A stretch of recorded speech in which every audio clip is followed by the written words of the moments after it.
mbokk ñi seetaan ci le Thiessois TV encore une fois de plus ñoo amaan mbégte ñëwaat ak yéen ci juróom-ñetteelu finale bi la 8e finale déjà on l'a joué et c'est tout à l'heure entre Defar R100 et Disso ñoom ñaar ñëpp waa R100 lañ kan moom mooy daan tey est-ce que Defar R100 va gagner sa 13e finale autant pour moi ou tout simplement Disso va freiner l'ogre Defar R100 c'est la grande question en ce moment ce sont les cadets Diwane qui mène au score face à Réveil est-ce que Defar R100 dina continuer di régner à la tête de cette zone loolu mooy suñu grande équation fàttewuñu benn yoon ki ñi nga xam ne ñoo ñuy gunge à savoir Marie Couture fële ca wetu Maniang Soumaré mais aussi Ecofarm ñu yëngatu ci wàllum nañ suivre leen ambiance bi tout derrière on va faire vivre cette rencontre. 11 partants, les 11 partants,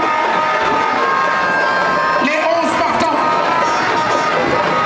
les 11 partants pour gagner du temps, merci.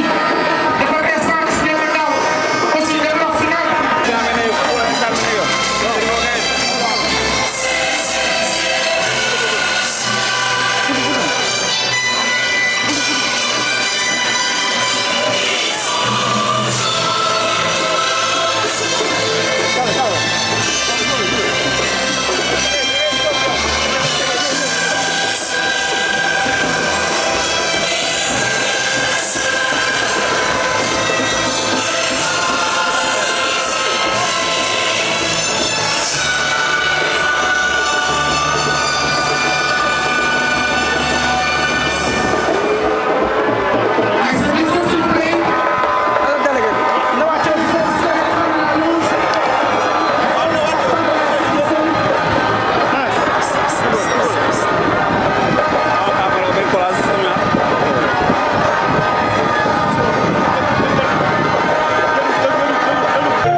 Rebonsoir chers internautes, rebonsoir chers Thiessois, tout simplement rebonsoir chers Sénégalais. Ñu ngi ci 8e finale zonale yi pour l'instant c'est entre Disso et Defar R100. 5 minutes déjà pour l'instant le score est nul et vierge. Madické Cissé bonsoir. Bonsoir Pam Ndaw bonsoir chers internautes le Thiessois TV ñu amaan mbégte àndaat ak yéen rek fii nga xam ni moo di hippodrome Ndiaw Macodou Diop tey nag waa zone 3A di zone 3B autant pour moi ñëw di fi amal seen finale attention Disso ñoom ñooy attaqué noonu mais la très bonne sortie de Mass pour renvoyer devant directement sur Mohamed est-ce qu'il va trouver Crouch non c'est Disso qui récupère amaan mbégte rek ñëwaat fii di fi amal li nga xam ni moo di finale zone 3B si diggante ki nga xam ni moo di Disso ak R100 yaakaar naa ni on est parti sur le bon tempo. On est parti sur un bon tempo entre ñaari équipe yi dëkk R100 donc saf na derby mais on a envie que ce soit une belle fête. Nous allons bientôt vous donner la compo des deux formations mais pour l'instant vous rappelez qu'en petite catégorie Diwane a été sacré devant Réveil Diwane moom moo daan benn bal ci dara loolu tax ba Diwane daal di jël li nga xam ni mooy raay gi ci tout tànk yi je pense bien que la compo est disponible Madické Cissé. voilà dañuy tàmbali rek si ñi nga xam ni moo di Defar R100 champion à titre pratiquement c'est une équipe qui ne change pas comme on le dit rek on ne change pas une équipe qui gagne Mass moo nekk si camp yi en défense Lay Koli Aziz Mbodj Cheikh Ndiaye à droite Khadim Gueye ñoom mi nga xam ni moo remplacé woon Dabbaax depuis si finalu coupe mère ba au milieu ñu am ki nga xam ni moo di Mbaye Kondor Sall Siri Diakhaté et Cheikh Sène en attaque ñu am ki nga xam ni moo di Tidiane Sey Camara Alassane Gueye Crouch et Mohamed Tine du côté de Disso ñu am ki nga xam ni moo di El Hadj si camp yi en défense ñu am Cisco plus connu François Mendy ñu koy wax Cisco ñu am Isidore si wetam côté droite ñu am fa Adama Fall Andaw à gauche au milieu ñu am Baba Galle Sadike Kader en attaque ñu am Pape Sow Assane Mbaye et Fallou je pense bien loolu mooy composition deux équipes yi ki nga xam ni moo di Disso di jouer en 4-2-3-1 mais R100 aussi di jouer en 4-3-3.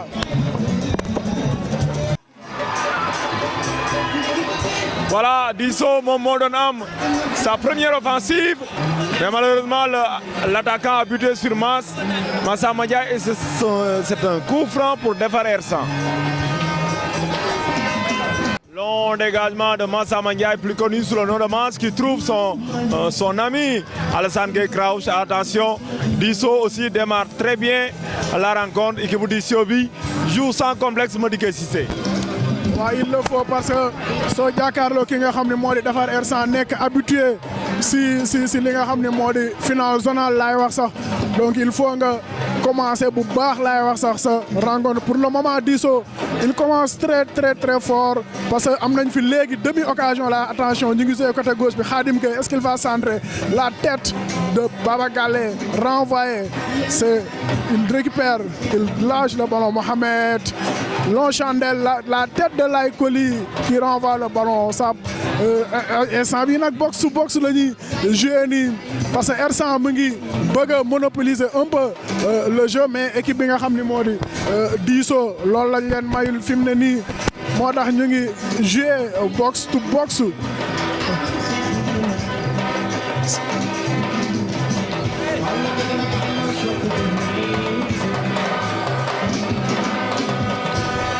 Voilà Disso moo am touche noonu si côté bële côté droite bi ñoo am touche noonu kay waaj a exécuté rek comme li ma doon wax rek Disso teel nañu dugg trop si rencontre bi mais il le faut parce que bu ñu xamee équipe bu Disso bi c'est une équipe vraiment très joueuse li mu match yi mu livré fii nii à l'hippodrome Ndiaw Macodou Diop mais en face l'ogre defar R100 vraiment fi nga xam ni moo di si zone bi sax laay wax amu fi morom parce que ku tegale 13 ans di jël final je pense bien ni def nañ pratiquement lépp dugg nañ si li nga xam ni moo di histoire football si en tout cas si zone bi xanaa gën a dugg si histoire bi rek parce que bu ñu waxee même bu dee zone bi tamit dinañ wax constance su équipe bi nga xam ni moo di defar R100 pratiquement 10 ans yoo xam ni ñu ngi joué si tableau yëpp laay wax donc du si zone bi kese la R100 di def ay performance 13 trophées déjà, 12 trophées déjà pour defar R100. Est-ce que ce sera la 13e ce soir? Bien sûr, 13 trophées d'affilée.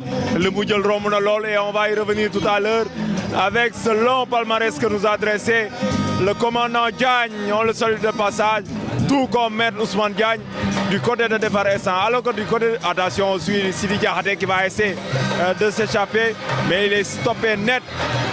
Bataille pour mettre au niveau du milieu de terrain, il le faudra parce qu'il faudra gagner la bataille du milieu pour espérer marquer un but et espérer remporter cette finale très importante pour Disso qui voudra freiner defar R100. Alassane Gueye Crouch qui essaie de centrer, il est contré.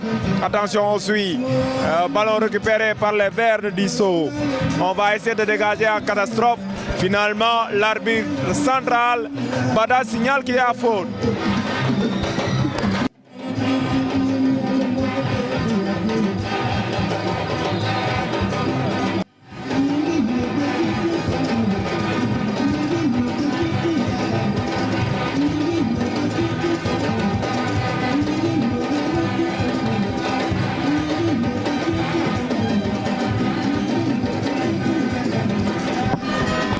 Voilà Disso mooy joué noonu bataille militaire la il le faudra parce que pour gagner équipe bi nga xam ni moo di R100 vraiment faaw nga génne arme yu bari sax laay wax parce que en face c'est une grande équipe en face c'est une équipe vraiment compétitive en face mu nekk équipe boo xam ni vraiment tàmm nañ sax trophée laay wax rawatina li nga xam ni moo di zonal parce que 13 ans nga tegale ko di jël final góoma ni di nga dem beneen zone gis ko fa mais Diso est très déterminé pour freiner cette grande équipe d'R100.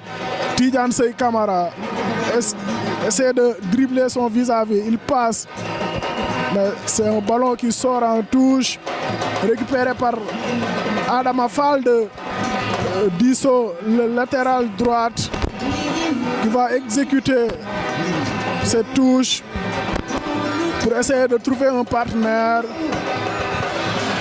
Ce sera un match compliqué entre Diso et Defar R100.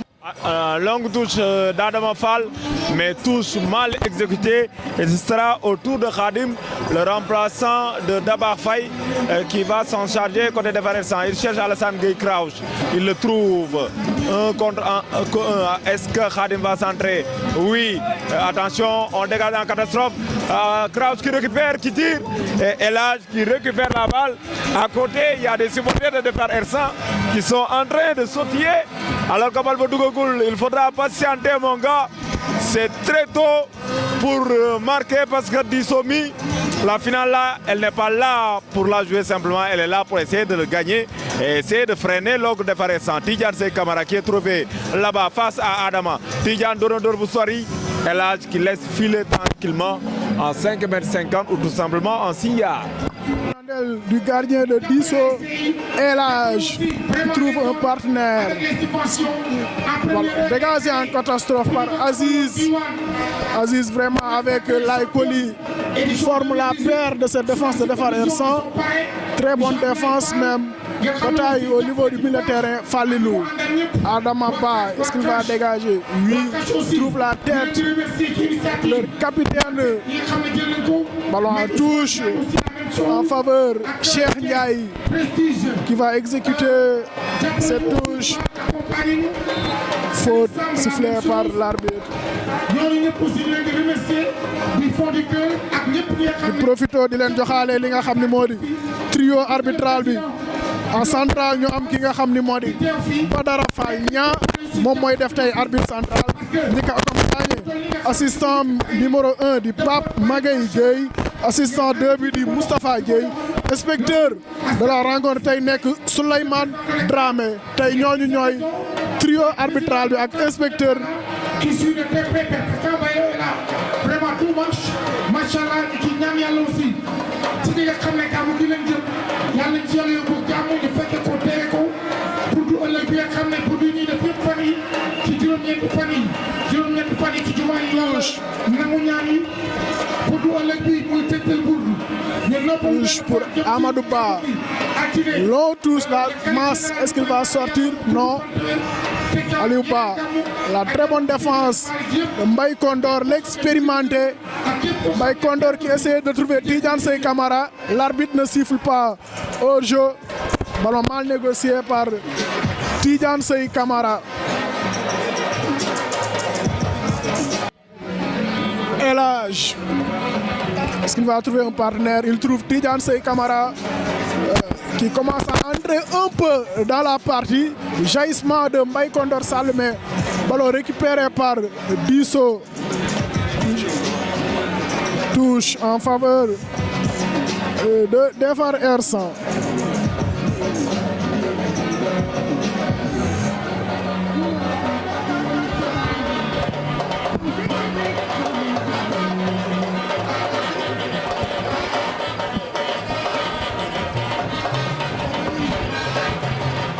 Minute entre Diso et Defar R100. Pour l'instant, le score est toujours nul et vierge. Kader mu ngi doon me chercher l'un de ses partenaires, mais ils vont perdre la balle. Voilà, donc ci trio arbitral bi ma di ke Cissé wax sànq xam naa ne incha allah vous rappelez que li fi xewoon keroog dinañ ko gën a leeral ak arbitre bi kenn ci arbitre yi nga xam ne mu ngi officier sax parce que àdduna ci donc pour leeral situation penalty boobee est-ce que dañ ko waroon annuler waaw wala déet vous pourrez suivre ça éventuellement sur le Thiessois TV. Diakhaté qui essaie de jouer, ballon récupéré par Kader qui joue avec l'un de ses attaquants. L'arbitre central siffle hors-jeu. Le public n'est pas d'accord. Assistant ba yëkkatiwul woon mais il est autoritaire, il peut le faire. Oui, parce que en tout cas peut-être ne arbitre bi am na lu ko si leer trop moo tax mu signaler hors-jeu. Ça joue de l'autre côté, la frappe décroisée. Je pense bien que l'assistant bi sifflé wul mais peut-être Badara Faye Niang on a décidé autrement pour siffler li nga xam ni moo di hors-jeu.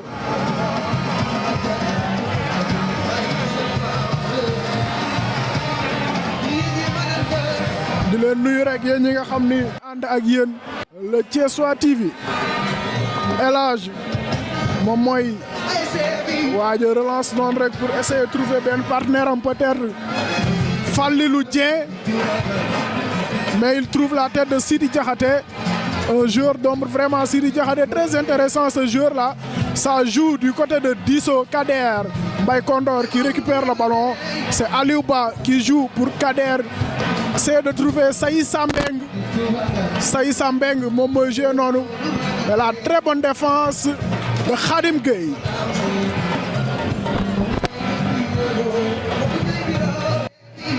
jéem a trouvé capitaine am le centre du moins excusez-moi Saïssa Mbeng moom moo doon jéem a joué noonu ak capitaine am Saïssa Mbeng. Il est très intéressant ce joueur là Saïssa Mbeng. Dégagement de Massama Ndiaye, le gardien du CNEPS qui trouve plutôt le défenseur de Disso. On se dégage. Disso résiste pour l'instant. Disso ne rompt pas. On va essayer de vous donner.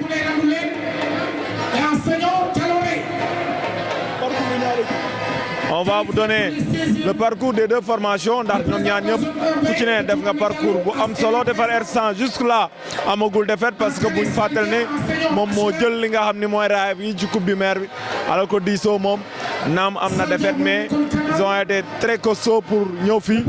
Je m'en vais le temps que Modické Cissé daal di rek ñëw je m'en vais vous donner le parcours de Disso. Disso premier jongante mook Avenir Kër Daago mu ñàkk 2-1.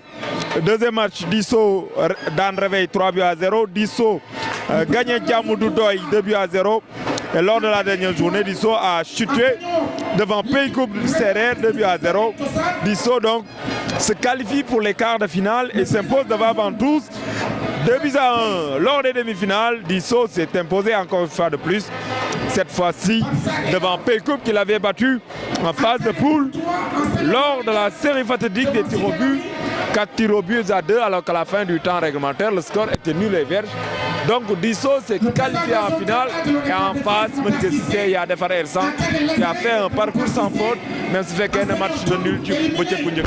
Parcours sans faute parce que ki nga xam ne moo di defar R100 ba léegi amagul defar la ñuy wax si li nga xam ne moo di poule bi mais bu ñëw première match am ki nga xam ne moo di équipe bi nga xam ne moo di Diwaan une très bonne équipe daal di koy tenir en échec mais bu ñëw deuxième match am xam nga rek R100 au fil des matchs lu muy gën a dem la machine se met en marche R100 door ki nga xam ne moo di Ventous 3-0 en troisième match mu dajee ki nga xam ni moo di Mbul gi daal di koy door 1-0 et en dernier match mu door Ramdan 4-2 jël première si li nga xam ne moo di poule comptabiliser 10 points daal di dem en demi-finale mu dajee ki nga xam ne moo di Avenir bu Ali Senghor ñu koy nuyu de passage dañuy suivre coup franc Kader bi c'est tiré Mass qui capte ce ballon très bon dans sa ligne de but ki nga xam ne moo di R100 dajeek Avenir door ko 2-0 vraiment résumé match bi si li nga xam ne moo di 15 minutes tey jii mu ñëw en finale dajeek équipe bi nga xam ne moo di Disso. Ça joue du côté de Disso. Amadou Ba c'est de trouver un partenaire mais Mohamed moom moo récupéré bal bi noonu si côté droite bi est-ce que day centré oui contre corner ou c'est sauvé par la défense Cisco qui sauve le ballon mais c'est récupéré par Alassane Gueye. Crash. Alassane Gueye crash. Qu'est-ce qu'il va faire? Et il bénéficie. Une touche. Touche effectuée par Cheikh Ndiaye. Cheikh Ndiaye. Ça se précise du côté de Ersan. Ersan qui est en train de monopoliser un peu plus le ballon. Mais Disso qui s'en sort très bien. Disso, c'est une très bonne équipe. C'est une équipe qui joue du foot.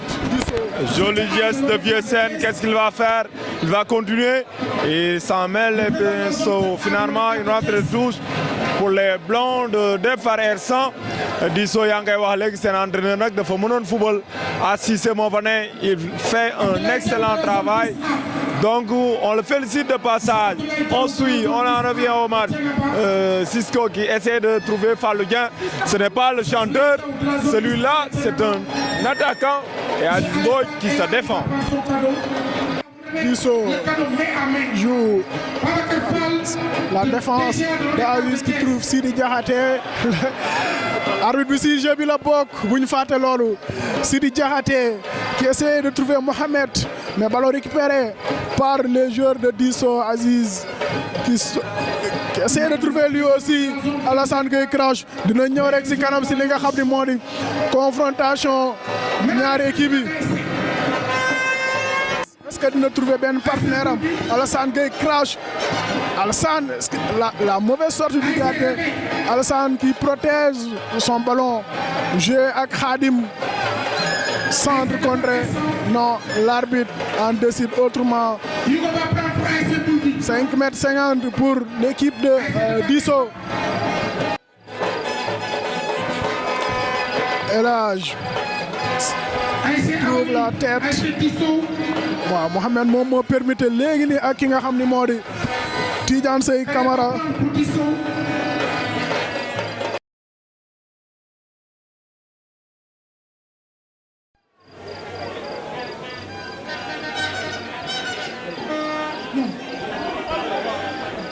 Voilà, ça joue du côté de Tidiane Seye Camara.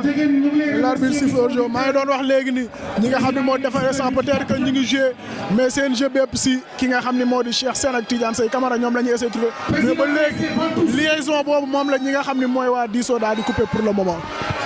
Pour le moment, Disso résiste parce que tout simplement un bloc bu suufee la ñu opté di def suñuy défendre équipe bu Cissé bi, je le disais, un joueur très élégant mais aussi un coach très élégant. Ils défendent bien en bloc mais est-ce que ça va continuer? C'est la grande équation. Tidiane Seye Camara qui revient sur lui-même, qui va essayer de jouer avec Khadim plutôt.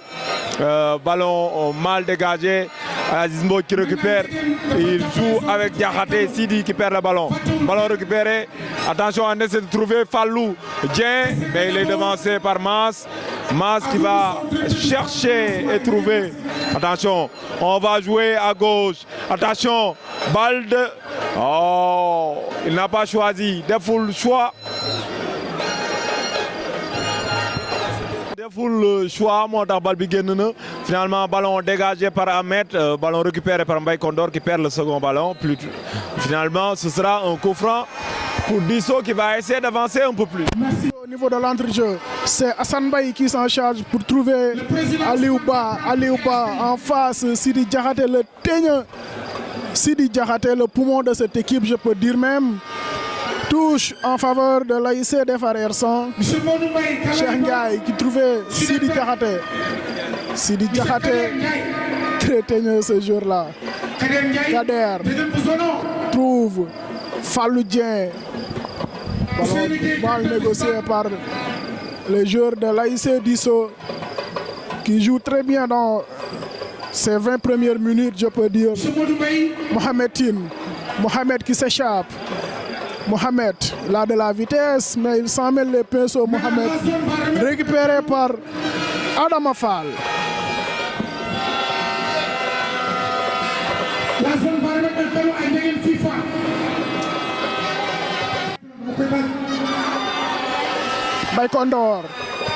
Mbaye Kondor Sall, capitaine de cette équipe d'Ersan. La frappe de Cheikh Sène qui s'envole.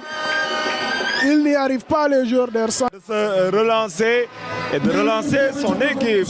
Et je disais tantôt ñu ngi doon nuyu ki nga xam ni mooy commandant Diagne di ko jaajëfal bu baax ci archive yi nga xam ni indi na ko mënuñu daal Ersan ak Disso première fois bi ñu dajee c'était en 1991 Ersan moo ko daanoon 3-0. Pour ne pas citer toutes les rencontres, je vais en choisir quelques rek. En 1998, Ersan Disso 1-0 pour Ersan. Je prends en 2008 match de poule Ersan bat Disso 1-0. En 2010 finale zonale Ersan bat Disso 1-0. 2014 ñu match nul 1 but partout. 2016 demi-finale zonale Ersan daal di daan Disso 3-0.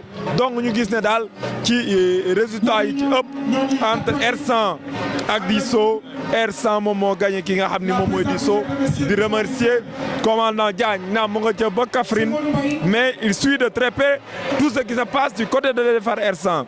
Autre information 1983 Defar Ersan daal di gagné Harlem 1-0 loolu final zonal la woon Ousseynou Soumaré moo dugaloon en 84 Defar Ersan daanoon Guy gi 1-0 ma sauté yu bëri parce que attention on suit dégagement on va essayer de souffler un peu du côté de Disso mais ça devient de plus en plus difficile.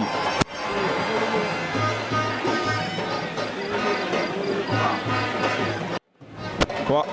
Long ballon finalement Mass tranquillement qui prend le ballon donc ñu jàpp ne daal final yu mujj depuis 2007 Ersan daal dafa tegale ba doyal 2007 ba 2018 2007 c'était contre Ramdan 2-1 depuis lors Ersan moom moo continué di jël li nga xam ne mooy raagi ci zone bi ma digg ci donc depuis 2007 Ersan kenn daanu ko est-ce que Disso dina ko freiner loolu mooy question bi tey. Ce sera difficile de freiner en tout cas Ersan parce que Ersan vraiment c'est une institution laay wax ci football fii ci zone 3B parce que constance la ñuy wane fii rek mais constance aussi la ñuy wane ci li nga xam ne moo di yeneen kii ñuy jouer rek muy départemental muy régional mais aussi tamit ci phase nationale bi constance la ñuy wane moo tax vraiment battre Ersan su dee match de poule sax laay wax du jafe mais bu dee match à élimination directe demi-finale ou en finale vraiment c'est très difficile de battre Defar Ersan Tidiane Sey Camara moo doon jéem a dribbler Amadou Fall noonu jeu dangereux sifflé par l'arbitre. Carton jaune de cette rencontre pour excès d'engagement je le disais tout à l'heure rek équipe bi nga xam ne moo di Ersan vraiment jafe gagné si match à élimination directe demi-finale wala finale est-ce que Disso dina ko def en tout cas pour le moment 0 but partout entre Disso et Ersan Fallou moom mooy dégager noonu rek mais temps additionnel 1 minute moom lañ may signaler sax mais maa ngi doon déglu meilleur joueur bi ñu doon joxe noonu si tout temps yi parce que bu dul dara tamit si lañ bokk Laye Coly très à l'aise le défenseur Laye Coly mais malheureusement relance bi mu def trouvé wul ki nga xam ni moo di Alassane Gueye Crouch ça joue au niveau du milieu de terrain sa Mbeng Mohamed moom moo récupéré bal bi noonu Mbaye Kondor long transversal pour trouver Tidiane Sey Camara très bon dans les airs lui aussi mais défense su Disso bi mu ngi dékku ba léegi. Disso résiste et ils ont intérêt. Il ne reste que 30 secondes. Il faudra partir avec ce score à la pause, soit de se remobiliser. Dès ce match, pour l'instant, c'est Ersan qui a la pression parce que c'est Ersan qui doit obligatoirement faire le jeu et espérer continuer à gagner. Attention, on va suivre Diakhaté Sidi qui perd le ballon, qui commet une faute. L'arbitre dit non. Donc on continue de jouer. Attention, Cisco Lumi Defni dégage Neko. C'est la pause au terrain, champ de course tout simplement à l'hippodrome Diop Vierge entre Disso et Ersan. Monsieur le maire, Papa Sidi Diop va prendre les calés s'il vous plaît. Faites monter les calés. Monsieur le maire, le président de l'État de Thiès.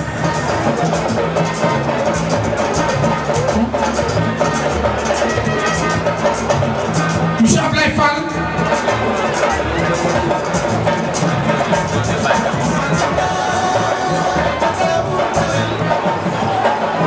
La présidente de la section féminine Bousso.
Captain Aïe s'est réveillé en Calais.